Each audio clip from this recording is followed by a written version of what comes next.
What you just saw was completely shot and edited with my Galaxy phone and Kinemaster, utilizing one transition alone.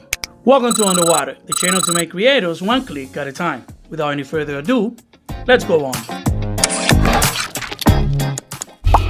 Before I show you how to do those transitions, let me show you a little behind the scenes so you can better understand the relationship between how you shoot your videos and the editing process. First, you are going to see a 360 degree I did around the feet of my subject. Second, a few gimbal moves I did at the beginning to introduce the subject to the scene. And third, a very complex gimbal move I did to highlight the magnitude of the monument I was filming.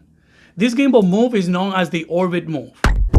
Alright, so what we're going to try to accomplish here is we're going to try to do a 360 around the feet of my subject. We want to capture the motion of her putting on her sneakers and running towards the tower.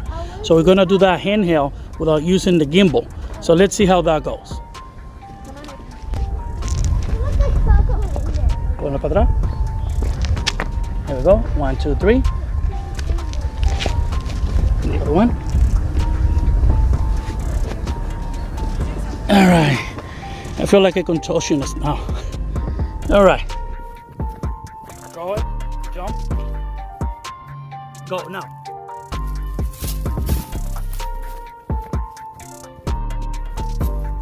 Go. Fast.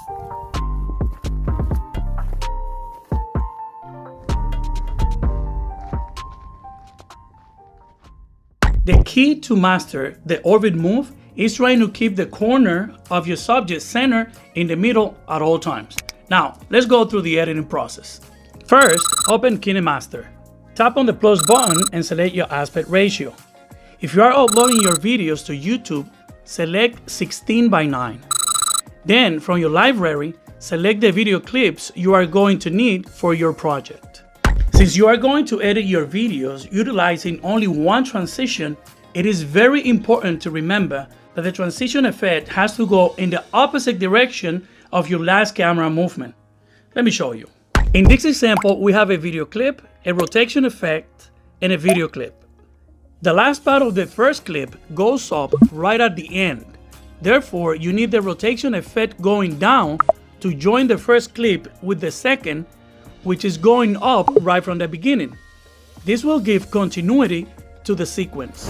The next example is the side-by-side. The previously mentioned rule applies equally to the side-by-side. The first clip is moving towards the right. The transition is moving towards the left to meet the next clip, which is moving towards the right, giving the illusion of a full circle. The final example for today's video is the orbit. Combined with some cell phone movement, the orbit can give your film a very special touch. Since this is a circular movement combined with the orbit, the transition can be added either to the left or to the right, since one of the subject is flat on the ground and the other one is standing straight. Remember to always record your videos thinking about the editing process. Your transition effects should almost always go in the opposite direction of the end of your clip, and keep your subject in the middle when shooting an orbit. Thank you for watching. Subscribe to the channel if you haven't, activate that notification bell, and I'll see you next time on the water.